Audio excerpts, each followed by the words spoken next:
If you have questions, concerns, and are just lost when it comes to planning for retirement, meet Steve Hoyle and Derrick Caldwell of the Hoyle Financial Group. I know a lot of people are trying to figure out, is it going to affect me? How is it going to affect me? Well, the tax proposals that were part of President Trump's big, beautiful bill, they are now law. But you may not notice much change. Well, really, that's because the changes are really just making permanent those key elements back in 2017, those tax laws that were set to expire at the end of this year.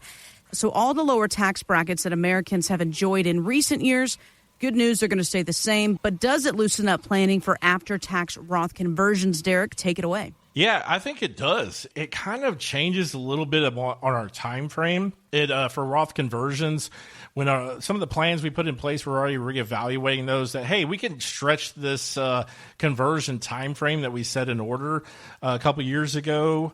We can stretch it out a little bit more. Where the tax laws that are now permanent, and I laugh when anybody in Congress says permanent, right, Jess? It's kind of like, until we decide to change it, guys, this is what it is.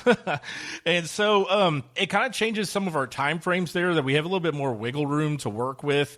And I don't think that many people will see a big effect of this bill, mainly because it just doesn't do much adding on to current law, as you mentioned. Really the big thing is going to be the Social Security. There is still going to be a Social Security tax, guys. So that's something to consider when you're planning and everything. That was Trump's initial thought, was that they were going to take away and change where there's no tax on Social Security. But they actually just added $6,000 of extra deduction for people that are 65 years and older.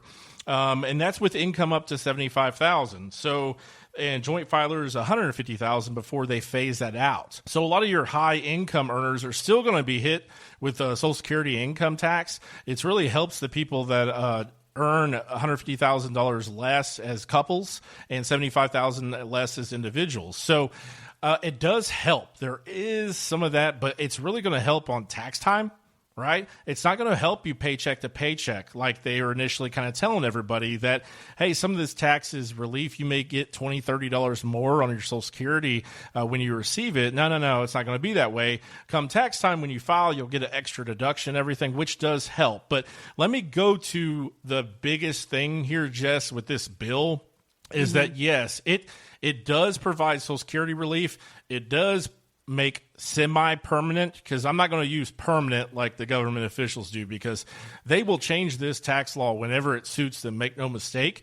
But the biggest thing is that it's adding to our deficit, guys. These things that are occurring, that, hey, we're going to have lower taxes, we're going to keep the lower taxes in effect, right? Plain simple fact, everybody here knows we're going to take less Social Security tax in, and we're going to stretch out taking this lower tax bracket, so everybody stays in these lower tax bracket, which is great for us as individuals and everything. But when we look at our overall economic growth and our future, who's going to pay for this? Because that's what it goes to. You are adding over $1 trillion in deficit with this bill. So chicken's got to come home to roost at some point, right? Right. I think that's where, part of the confusion is, too, because, okay, well, taxes are going to stay low the way that they have been, and that's going to be, as you said, semi-permanent. But how is that possible when the deficit's rising, taxes, staying the same or going down? It doesn't make a whole lot of sense, because as you're kind of hinting here, to pay off the deficit, our taxes have to go up. Yeah, so it's a short-term kind of, boost to everybody's kind of feeling and everything. I feel like it's more of an emotional bill than anything else that it really impacts. And it does help us right now. Make no mistake, it keeps us in a lower tax rate, but it's also kicking the can down the road. So when we have already adjusted some of our planning for this, as I mentioned, we got a little bit more time to do Roth conversions and everything like that, but we're also hedging that the future is now going to be worse. Whenever these tax changes and things that they decide, hey, we got to change the tax law, it's going to be worse than what it could have been at this point. So we're going to have to hedge against that, and we're looking at saving more money, putting more money aside for the future, for long-term care, for things like that, because they will, at some point, they're going to have to get their money, and they're going to have to shore up this budget, and it's going to come from us, guys. Make no mistake. The government doesn't make any money. It's our money, so it's going to have to come from us. Well, essentially, this is kind of like a Band-Aid that's just on us for now. We're kind of coasting a little bit, enjoying, as you said, these semi-permanent but lower tax brackets. But you're exactly right. At some point, this is going to end, hedging against that saving more. So how do you predict what taxes could be in the future now, if you're putting a tax plan together now? Well, I'm very conservative, and any of my clients know that. I'm looking for worst-case scenarios when I stress test everybody's portfolios. And so what I do is look at historical averages, right? During the 80s and during the 40s and everything, what did our tax situation look like? Because it very well could get that worse again. And then we stress test the portfolio under those conditions where, guys, I mean, your high-income earners get anywhere from up to 60% taxable income there. I mean, it's really right around 34% right now. That's the worst that you can pay in tax brackets as far as your income goes right now. So we are looking for that to double. So we kind of take that across the board. That if you're paying 12% right now, hey, what's the worst situation? Probably 25 or so for you. So we're using worst case scenarios because we think that it could be anywhere between what it is now, which not going to happen, guys, but all the way up to doubling your taxes at some point. So if we structure our plans around that and stress test that, hey, if we double taxation on everybody across the board today, what's your portfolio look like? That's going to be the make or break it, where can you handle that kind of taxation down the road? Because it's going to be something that does happen. There's no way around it. Our taxes will rise, guys, at some point. So we have to be smart about that and hedge against that. So we use worst case scenarios, right? That's the best way to do it, I feel like. You know, history gives us quite a few examples of companies that lost billions because they didn't evolve. I'm talking like Blockbuster. They passed on buying Netflix. Huge mistake. Netflix is now worth $563 billion. Kodak ignored digital photography and even doubled down on film. Of course, we know where all that went. And Yahoo refused to buy Google for $1 million. Wow. Okay, so think about it in this perspective. Your retirement plan can also be outdated if it's built on old assumptions, things like low inflation, a steady market return, and, obsolete tax laws. Derrick, how can you help evolve a plan before it's too late? Yeah, we're going to stress test the heck out of that, guys. We're going to use a lot of different scenarios that weren't around or even in advisors like a frame of reference back then. That's going to be the first thing is higher inflationary environments, like I said previously, where we go into the 80s style of inflation. If that happens again, what does your portfolio do? How does it handle it? If you got a portfolio analysis done 10 years ago, they did not care at all about inflation. Right. I mean, that wasn't on their radar at all. And near zero inflationary environment for such a long period of time has really caused a lot of stress on some of the latest portfolios I'm getting because they're not factored in higher inflation. As you mentioned, that is something that is really, really bad. And the market returns, some of the analysis I've seen on these things that are coming across my desk is they're looking at these 10 to 15% steady returns is what these advisors previously had calculated in there. We are in a lot different environment now, a lot more volatility. I mean, you have such things as most of the S&P, 34% of the S&P is 7 companies, guys. 7 companies makes up 34% of the S&P 500, all very tech heavy. That is something that is just waiting to drop on you.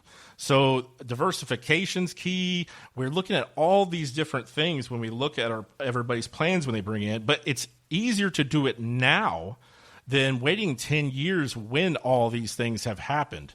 Because, Rome wasn't built in a day kind of thing. Or, the thing is, Noah built an ark before the rain came, right? That's one an older gentleman told me just the other day, and I was like, wow, that's a perfect analogy for what we do, And it's one of those things, we stress test your portfolio to prevent these things from happening or lessening the burden that you will have in your portfolio in retirement.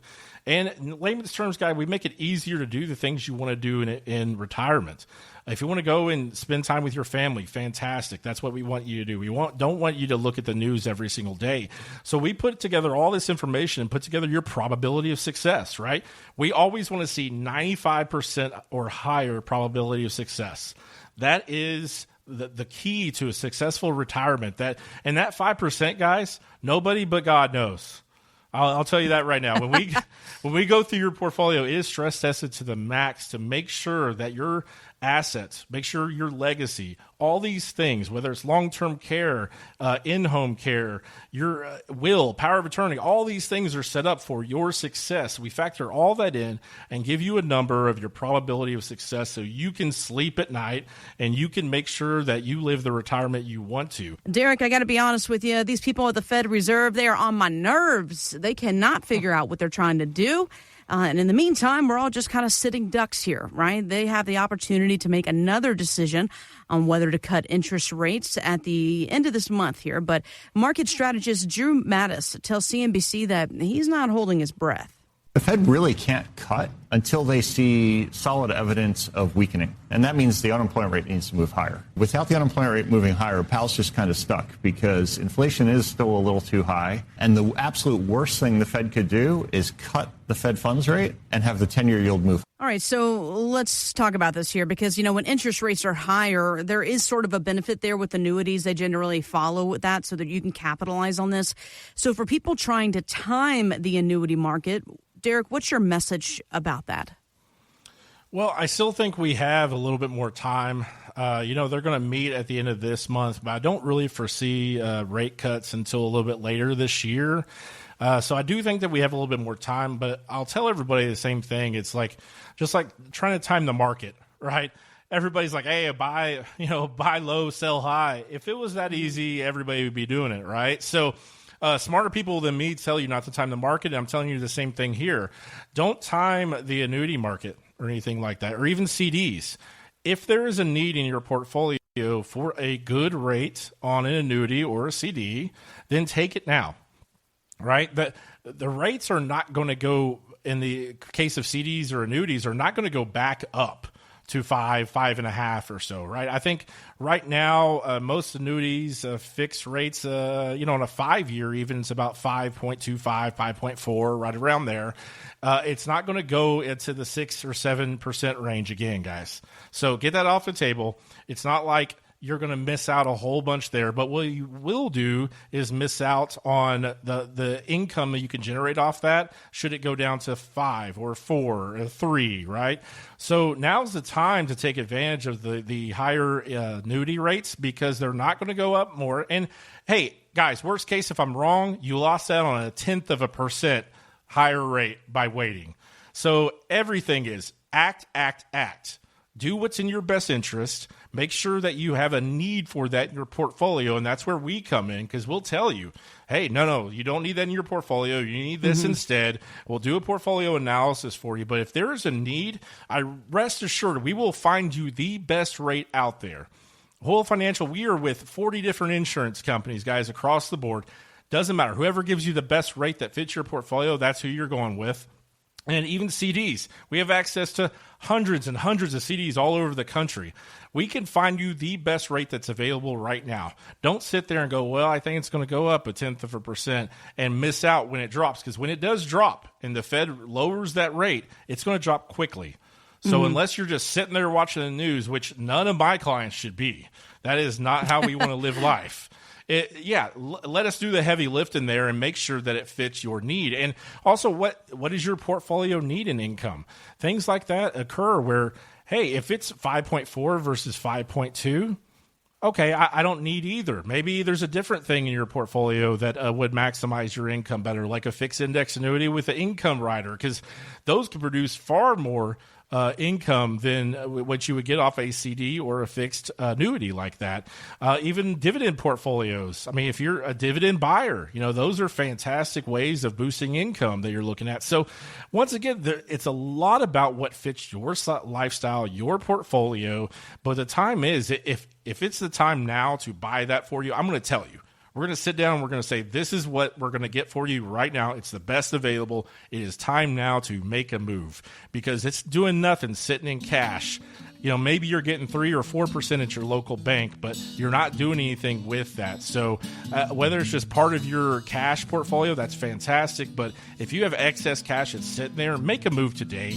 There's no reason to wait. Like I said, that 0.1%, if that really jacks your jaw that much, not getting that 1/10%, you're not in the right time of investments. Because if you're worried about 1/10% in the short term like that, no way to go. You can't live like that. If you'd like to sit down with Steve and Derrick or a member of the Hoyle Financial Group, visit retiretexasstyle.com. Investment advice offered through Hoyle Wealth Management, a Texas-registered investment advisor able to provide investment advice in states where it's registered, exempt, or excluded from registration. Content contained herein should not be construed as an offer or solicitation for investment advice or for the purchase or sale of any security, insurance, or other investment product. Investments involve the risk of loss, including possible loss of principal. Please consult with a qualified financial, tax, accounting, or legal professional before implementing any ideas or strategies discussed here. Content provided is obtained from sources believed to be reliable but cannot be guaranteed as to its accuracy or completeness. By contacting us, you may be provided with information about insurance products, including annuities offered through Steve Hoyle, Texas Insurance License 716036. Annuity guarantees rely on the financial strength and claims-paying ability of the issuing insurance company. Read your contract for restrictions, limitations, or penalties. Steve Hoyle is not licensed in all 50 states. To find out if Steve Hoyle is licensed in your state, please call 806-371-9473.